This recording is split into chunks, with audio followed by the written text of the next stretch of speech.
اعوذ باللہ من الشیطان الرجیم، بسم اللہ الرحمن الرحیم۔ مصر کے شہر قاہرہ میں ایک نوجوان رہتا تھا۔ اس نوجوان کا بچپن ایک چھوٹی سی جھونپڑی میں گزرا۔ ساری زندگی اس نوجوان کی غربت میں گزر گئی،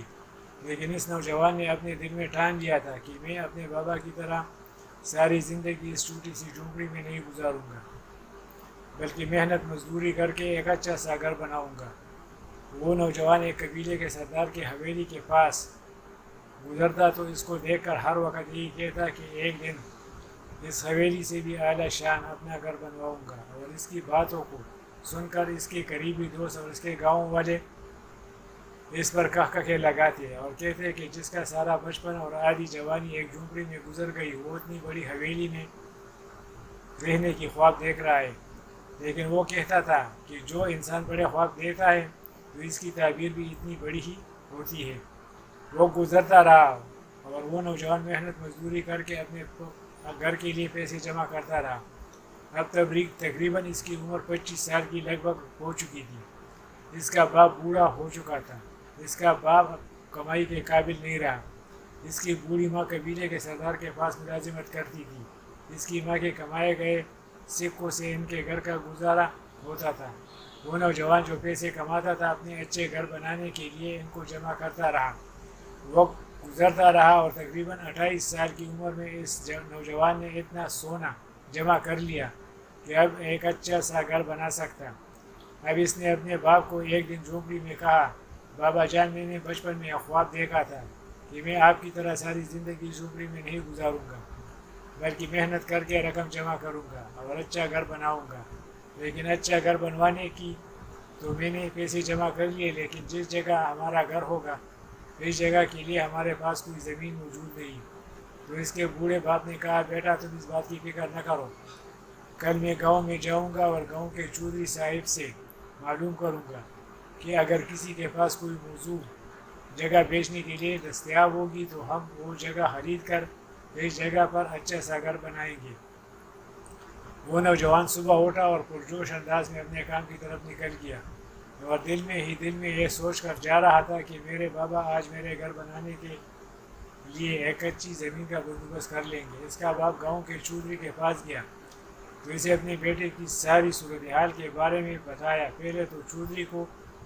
بوڑھے بزرگ کی بات پر یقین نہ آیا کہ ایک غریب مزدور کا بیٹا اتنا بڑا گھر بنانے کے رقم کیسی اکٹھی کر سکتا ہے۔ پہلے کی طرح باقی گاؤں والوں نے اس بزرگ پر کہکہے لگائے، لیکن چودھری صاحب نے اب اس بزرگ کے لہجے کو دیکھ کر اس کو سنجیدگی سے لیا اور کہا، اے بزرگ، ہمارے گاؤں میں دو نوجوان یتیم بچے رہتے ہیں جن کی عمر تقریباً 15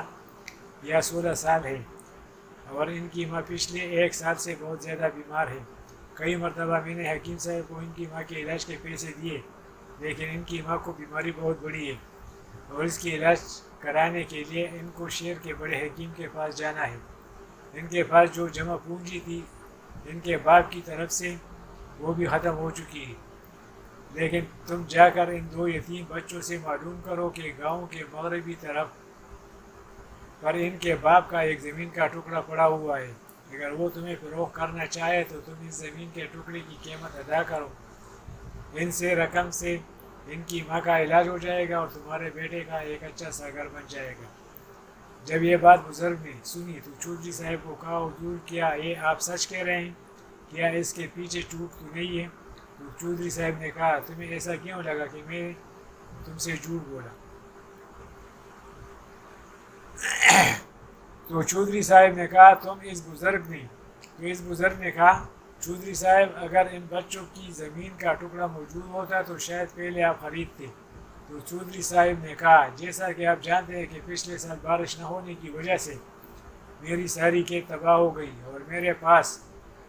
اب اناج کی بہت کمی ہو چکی ہے، لہٰذا میرے پاس اتنی رقم نہیں کہ میں وہ زمین کا ٹکڑا خرید سکوں۔ بزرگ چودھری صاحب کے حالات جانتا تھا، لہٰذا اس کو چودھری صاحب کی بات پر یقین ہو گیا اور وہ پرجوش انداز میں ایک لکڑی کے سہارے چلتا چلتا ان 2 یتیم بچوں کے گھر پہنچ گیا۔ ان 2 یتیم بچوں نے جب اس بزرگ کو اپنے گھر دیکھا تو اسے خوش آمدید کہا اور اس کے کھانے پینے کا بندوبست کیا۔ بزرگ نے جب ان 2 بچوں سے حال احوال پوچھا تو اسی حال احوال میں انہوں نے بتایا کہ ہماری ماں کئی عرصے سے بہت زیادہ بیمار ہے۔ اب حکیم صاحب نے کہا کہ اب اگر تم اپنی ماں کی زندگی چاہتی ہو تو اس کو شہر کے بڑے حکیم کے پاس لے جاؤ، لہذا ہمارے پاس اتنی رقم نہیں ہے کہ ہم اپنی ماں کو بڑے حکیم کے پاس لے کر جائے۔ تو اس بزرگ نے کہا کہ بیٹا مجھے چودھری صاحب نے بھیجا ہے اور اس نے کہا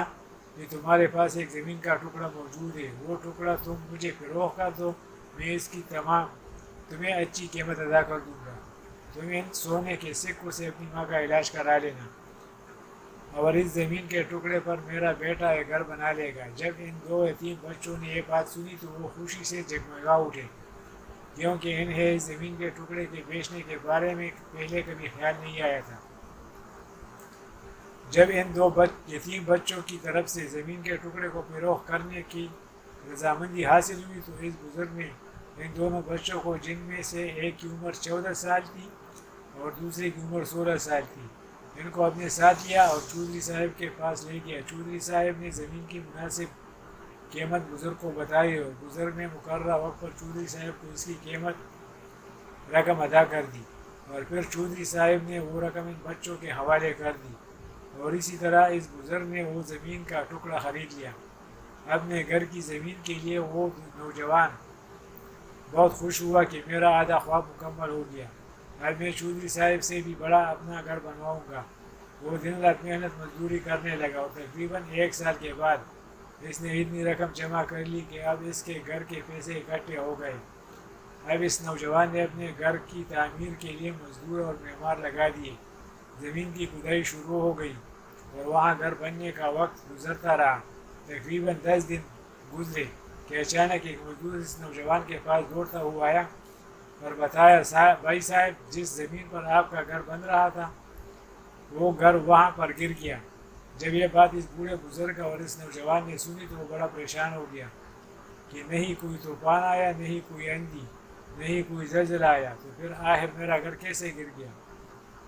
وہ نوجوان اسی وقت الٹے پاؤں اپنے گھر کی طرف دوڑا۔ جب وہ اس جگہ پر پہنچا تو دیکھا کہ اس کی آدھا تعمیر کیا ہوا گھر گر گیا۔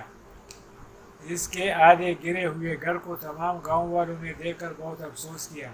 اور اس نوجوان کو سہارا دیتے ہوئے کہا کہ تمہیں پریشان ہونے کی ضرورت نہیں، اس گھر کو دوبارہ تعمیر کرنے میں ہم تمہاری مدد کرو گے۔ اب دوبارہ اس نوجوان نے اپنے گھر کی تعمیر کے لیے مزدور لگا دیے اور اس گھر کی تعمیر شروع ہو گئی، لیکن حیرانی کی بات اس وقت ہوئی جب آدھی گھر کی تعمیر ہوئی تو پھر وہ گھر گر گیا۔ یہ منظر دیکھ کر تمام گاؤں والے پریشان ہو گئے اور چودھری کے پاس پہنچے، چودھری صاحب کو بتایا، حضور پہلی مرتبہ ایسا ہوا تو ہم نے اس کو اتفاق سمجھا، اب دوسری مرتبہ ایسا ہونا یہ اتفاق کی بات نہیں ہے۔ آخر کیا وجہ ہے کہ بغیر کسی آندھی، بغیر کسی طوفان کے، بغیر کسی زلزلے کے اس نوجوان کا گھر کیوں گر جاتا ہے؟ چودھری صاحب نے اس نوجوان کو کہا، اے نوجوان، جو کمائی تم اس گھر کی تعمیر کے لیے لگا رہے ہو وہ کسی یتیم یا غریب کا حق تو نہیں؟ تو اس نے کہا، نہیں چودھری صاحب، آپ سب گاؤں والے جانتے ہیں کہ میں نے محنت مزدوری کر کے یہ رقم اکٹھی کی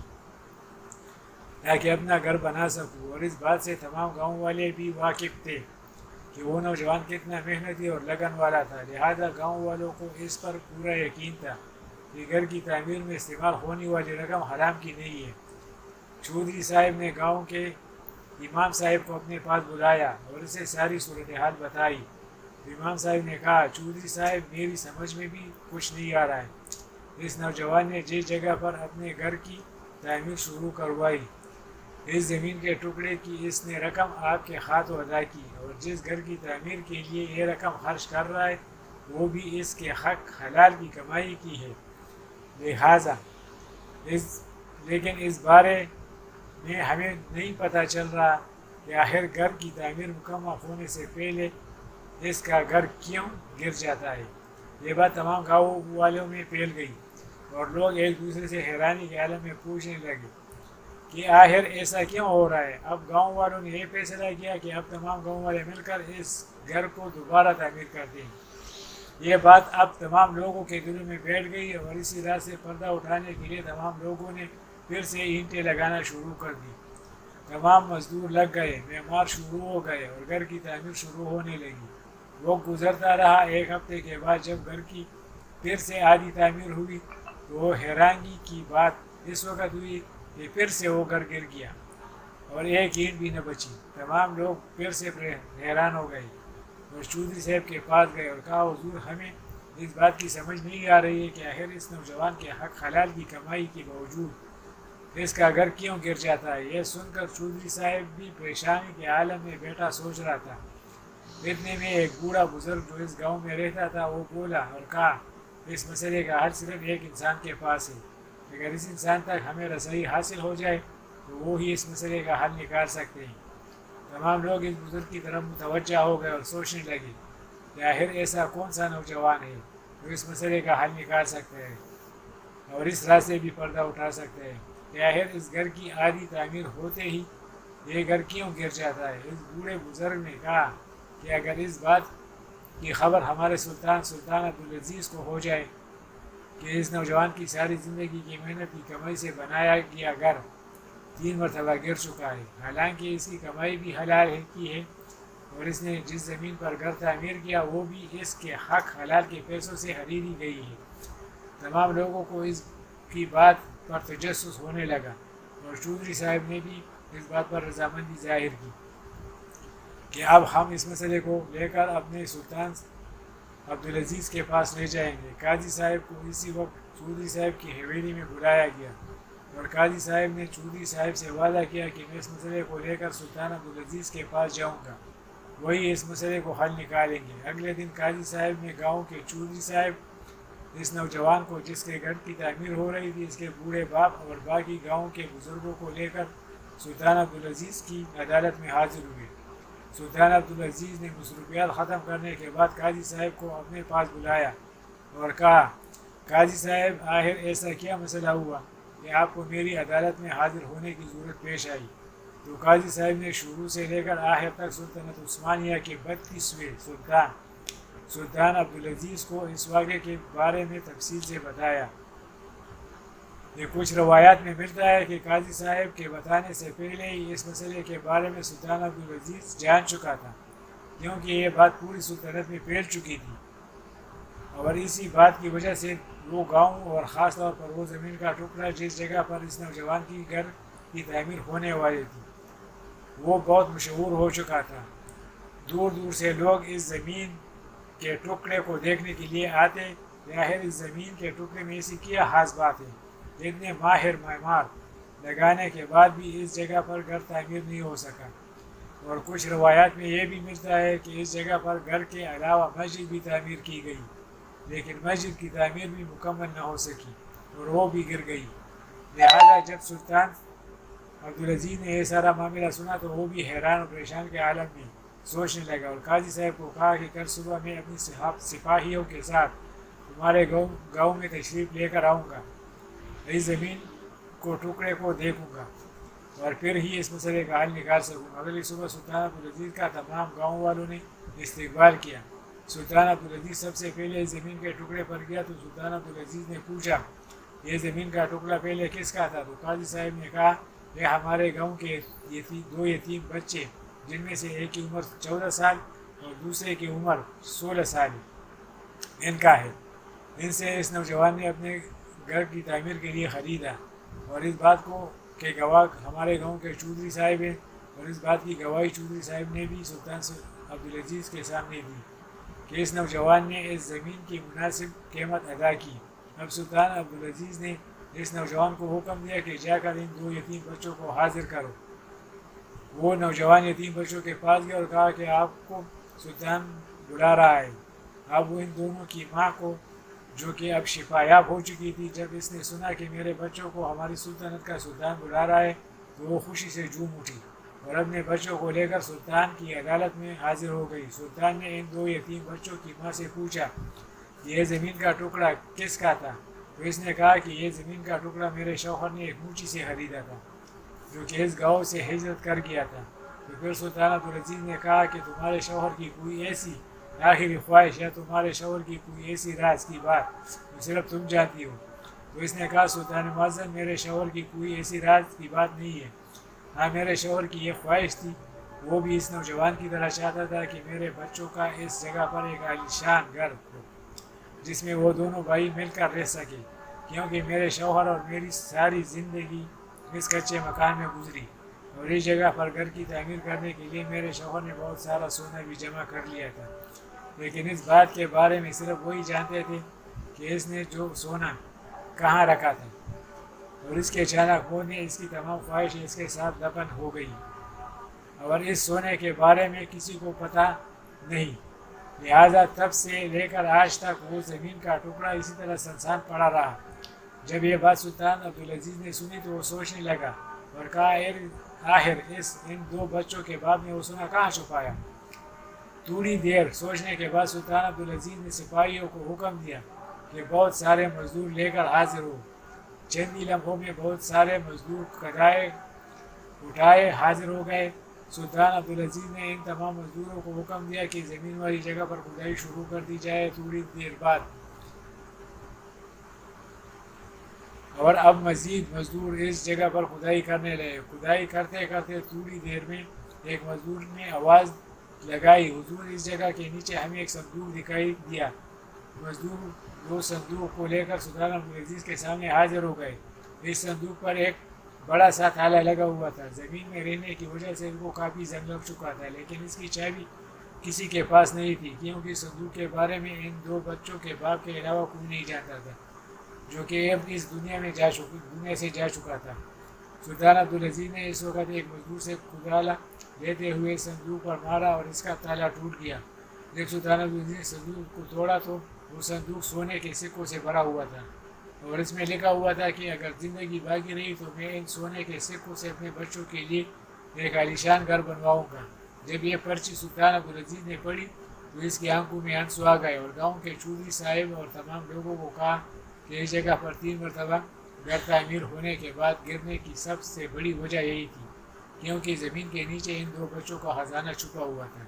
بے شک اس نوجوان نے اس زمین کی قیمت تو ادا کر دی،